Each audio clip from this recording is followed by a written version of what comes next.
I want to ask about the amendment that's before us, which requires parental consent before a student can meet with a chaplain.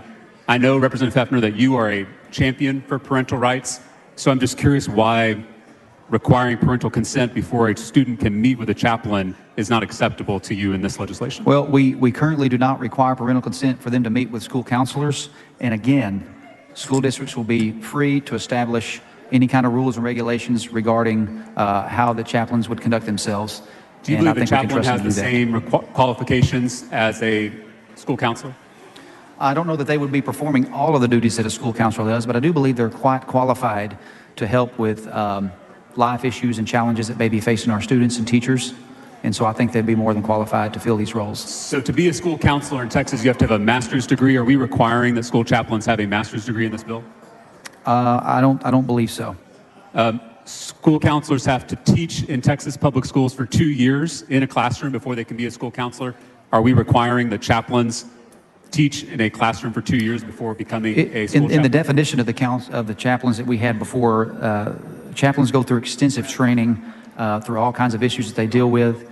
And again, like I say, this is permissive. Schools can require what they see fit. So, Representative Hefner, I agree that some chaplains go through extensive training. As you know, I'm a student currently at Austin Presbyterian Theological Seminary, where I'm studying alongside students who are going to become chaplains in our hospitals and our prisons and our armed forces. They are getting a master's degree in divinity and going through extensive courses in counseling and training for counseling. But I want to clarify that not all chaplains have to go through that type of rigorous training. In fact, I'm looking at the website of the organization I mentioned earlier, National School Chaplains Association. They admit on their website that the training is, quote, minimal. It includes a 48-hour program that's equivalent to 1 college credit. That doesn't sound extensive to me. Does it sound extensive to you, Representative Hefner?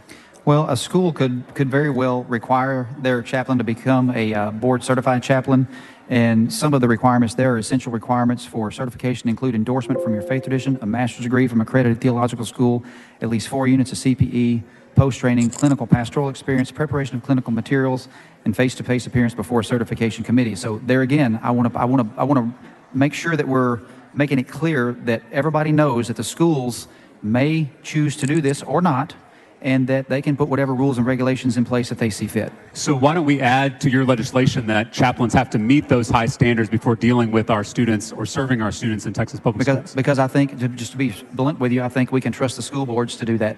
Representative Hefner, the amendment that you're opposing, my amendment, would require chaplains to undergo a background check, which is required for most of the adults who work in our public school system. Is there a reason that you're opposing that part of the amendment? Again, I trust my school boards to make those decisions. Your amendment also requires that the Education Commissioner and the TEA establish rules of conduct, and I'd rather see that happen at the local level. So you don't want to require in your bill that chaplains have to undergo a background check?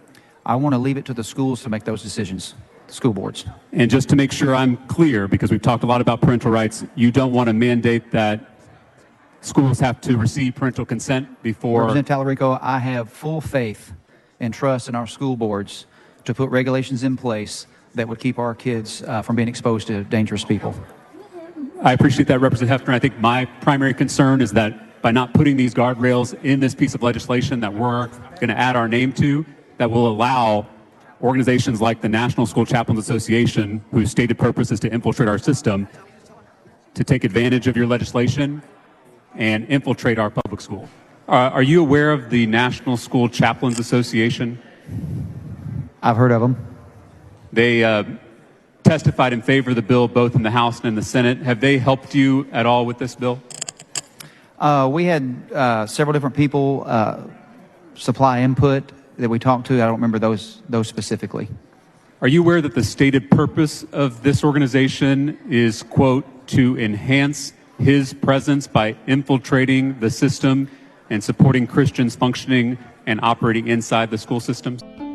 We started in one school district with an idea from God, to use the largest national network, the public school system, to bring Jesus to an entire nation.